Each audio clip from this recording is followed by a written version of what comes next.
ভারতের সঙ্গে সম্পর্কের ভবিষ্যৎ, ব্যক্তিগত রাজনৈতিক অবস্থান, দেশের আইনশৃঙ্খলা পরিস্থিতি, রাজনৈতিক অস্থিরতা এবং চলমান সংস্কার প্রসঙ্গে বিবিসি বাংলাকে দীর্ঘ সাক্ষাৎকার দিয়েছেন ডক্টর ইউনূস।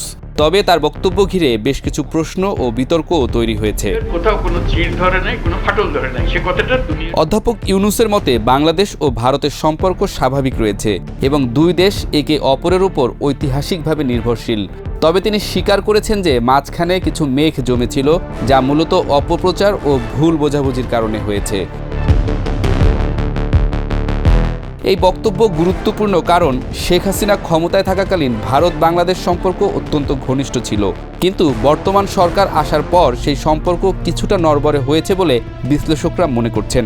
এখন প্রশ্ন উঠছে, নতুন সরকার ভারতের কৌশলগত মিত্র থাকবে নাকি সম্পর্কের নতুন সমীকরণ তৈরি হবে? এই সরকার যখন গঠন হয়, বিশেষজ্ঞদের মতে ভারত এখনও বর্তমান সরকারের সঙ্গে সম্পর্ক বজায় রাখার চেষ্টা করছে। তবে ভবিষ্যতে পরিস্থিতি কিভাবে মোড় নেয় সেটি নির্ভর করবে দুই দেশের মধ্যে অর্থনৈতিক ও নিরাপত্তা সহযোগিতার উপর। ইউনূসের বক্তব্য ইঙ্গিত দেয় যে ভারত সম্পর্ক স্বাভাবিক রাখতে চাইছে, কিন্তু তার সরকার ভারতের কাছ থেকে কিছুটা স্বাধীন কৌশল নিতে পারে।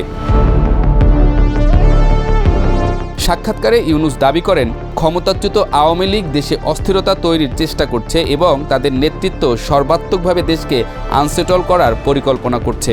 তিনি বলেছেন, তারা বিভিন্ন বক্তব্যের মাধ্যমে উত্তেজনা সৃষ্টি করছে এবং রাজনৈতিক কর্মসূচির মাধ্যমে অস্থিতিশীল পরিবেশ তৈরি করছে।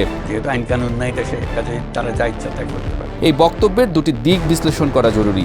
একদিকে আওয়ামী লীগ ক্ষমতায় থাকাকালীন রাজনৈতিক প্রতিপক্ষের বিরুদ্ধে কঠোর অবস্থান নিয়েছিল, যা বর্তমান পরিস্থিতিকে আরও জটিল করেছে। অন্যদিকে দেশের রাজনৈতিক অস্থিরতা যদি দীর্ঘস্থায়ী হয়, তাহলে অর্থনীতি, বিনিয়োগ ও আন্তর্জাতিক সম্পর্কের উপর নেতিবাচক প্রভাব পড়তে পারে। কিছু পর্যবেক্ষক মনে করছেন, আওয়ামী লীগ দীর্ঘদিন ধরে রাষ্ট্র ক্ষমতায় থাকার কারণে প্রশাসনিক ও আন্তর্জাতিক মহলে তাদের শক্তিশালী সংযোগ রয়েছে। ফলে তারা এখনও রাজনৈতিকভাবে প্রভাবশালী এবং ভবিষ্যতে এই সংঘাত দীর্ঘস্থায়ী হতে পারে।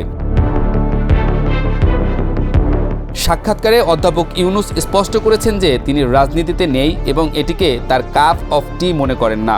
তবে প্রশ্ন হলো, কেউ যখন দেশের সর্বোচ্চ নির্বাহী দায়িত্বে থাকেন এবং রাষ্ট্রের গুরুত্বপূর্ণ সিদ্ধান্ত গ্রহণ করেন, তখন তাকে কি শুধুই প্রশাসক বলা যাবে?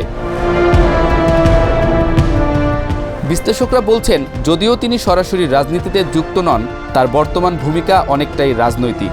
যে কোনো অন্তর্বর্তীকালীন সরকারের একটি প্রধান কাজ হলো নিরপেক্ষ অবস্থান বজায় রেখে একটি স্বচ্ছ নির্বাচন নিশ্চিত করা।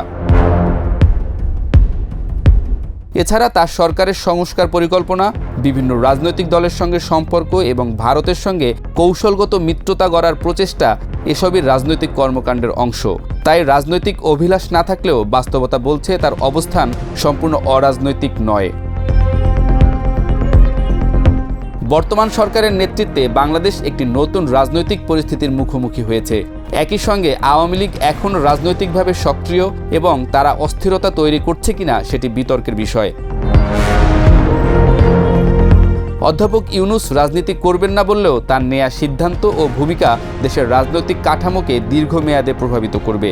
এখন দেখার বিষয়, তার নেতৃত্বে বাংলাদেশ কিভাবে রাজনৈতিক স্থিতিশীলতা বজায় রাখে এবং আন্তর্জাতিক মিত্রদের সঙ্গে সম্পর্ক সামলাতে পারে।